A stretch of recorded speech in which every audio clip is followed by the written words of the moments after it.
Assalamualaikum to Madam Faridah and hello everyone. Today our group going to talk about economic crisis in Malaysia. Hello everyone, my name is Hafizah Binti Mahmoor and I'm going to talk about the description of the issue. The COVID-19 has spread all over the world including Malaysia. The COVID-19 pandemic has evolved into a healthy social economy and humanitarian crisis of the unprecedented scale and impact. Case numbers and deaths are keep increasing.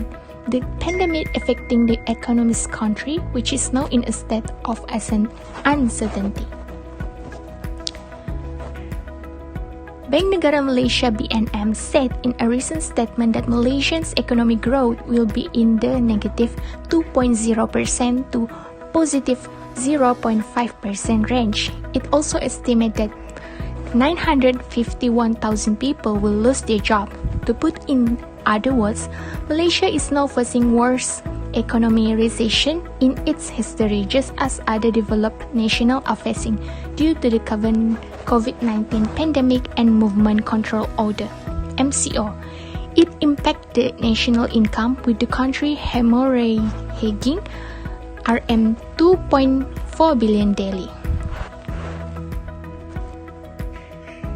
Daily updated news of the numbers and rates of infection, fatalities and recoveries to break the transmission by restricting movement and contact. The government imposed a movement control order (MCO) where people need to stay at home orders, ban outdoor activities including traveling, and shut down all businesses except a few designated essential services and the natural resource sectors. The long-term lockdown basically turning into an economic knockout, which bring negative impacts on jobs, incomes, livelihoods, disrupting supply chains, mostly among people with low income. It was Malaysia's worst economic slump since the Asian financial crisis in 1998.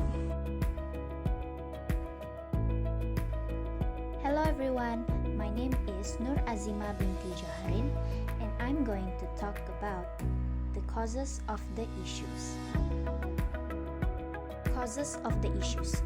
The economic crisis is always happening in every country once in their lifetime due to some situations. These include our country Malaysia due to political reasons or some unavoidable situations. In 2020, the whole world are facing the pandemic of virus COVID-19, which changed many society rules and many more. When Malaysia faced this pandemic, literally every person who goes to work and students who go to school, university or college every day are not allowed to go out as usual because of the Movement Control Order (MCO) due to COVID-19. Only few people are told to continue their work or studies through online. This caused to the other workers who work on usual basis or having their own business or enterprise cannot continue their business and will have less opportunity to make money, which have also causes the economic crisis in Malaysia. Not only Malaysian people have strict rules to go out, but the tourists also cannot go to the other country for their holiday. One of Malaysia's strategy to increase the economic growth are in terms of tourism. Due to this pandemic, many tourism activities or tourists have stopped their plan to go on holiday as this is really dangerous. This also caused the Malaysia Airline Company and tourism company business decreasing. As this is a big business or economy to Malaysia, this have caused a big impact to the economic crisis in Malaysia. Overall, Malaysia are now facing the worst economic recession in history due to the pandemic of COVID-19. This pandemic have causes the reasons I've said it before, which causes the economic crisis in Malaysia.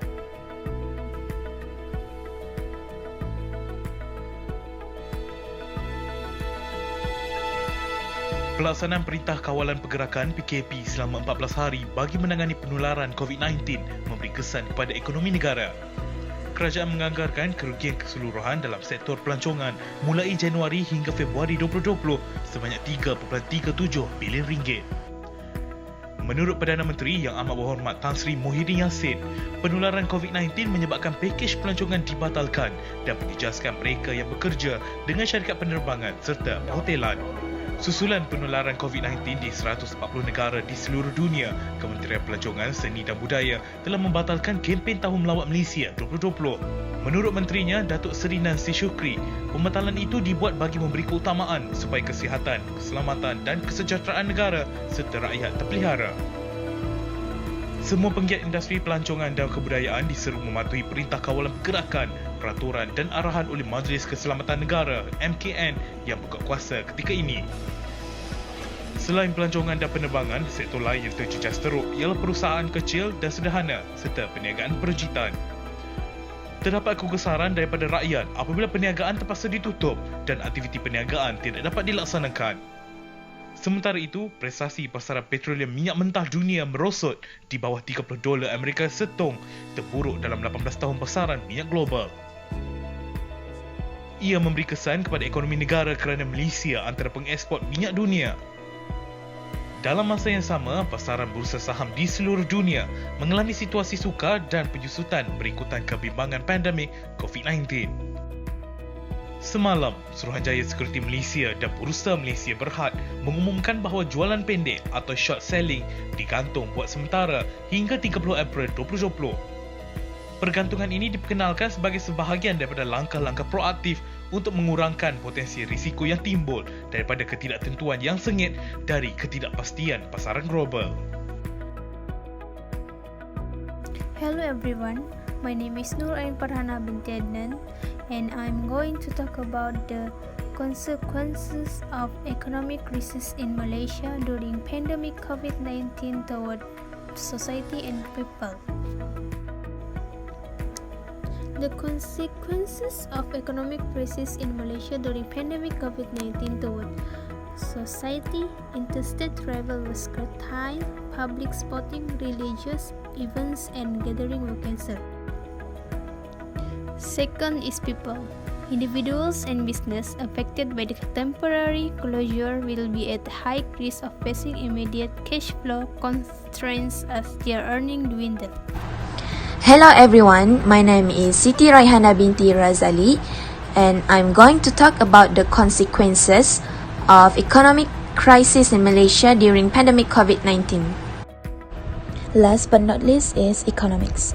By now, it is clear that this pandemic will have intensely damaging effects on both the Malaysian macroeconomy as well as on the economic welfare of rakyat. First, the effect of these China supply and demand shocks may be dire. The Malaysian economy is amongst the most likely exposed economies in the region to both Chinese demand and supply. China is Malaysia's number one trading partner, a large source of foreign investment, and its top tourist source outside of Asia. Second, some of these sectors include Malaysia's manufacturing sector, which aside from getting hit with material disruption due to the MCO, is facing a crisis in the manufacturing of commodities such as oil and gas by the global crude oil crisis, which has caused oil prices to plummet this year.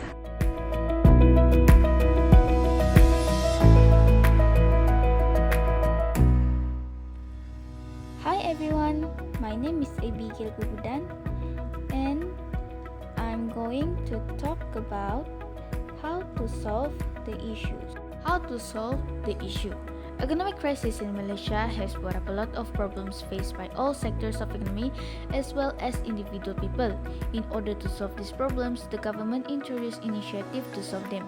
Due to this pandemic, all Malaysian people are affected by the financial problem, but not only the people, but also the economic sectors in Malaysia. So the government have to come up with the best solution. One of the ways is that the government provides subsidies through its initiative called Prihatin Nasional. The government provides subsidies to the various economic sectors in the form of subsidies and also to postpone the payment of their loans from the bank through moratorium system. Not to forget, the small traders are also have been given subsidies by the government. For example, a part of the salaries of the employees are subsidized by the government, where the employers have to apply to the government for the salary subsidies of their employees by giving the details of their company's profiles, including the number of employees they have. Other than that, the government also gives permission to the employees or EPF contributors to withdraw their saving from the EPF Employees Provident Fund up to the limit of Rm 10,000 through ICNR system that the government has created.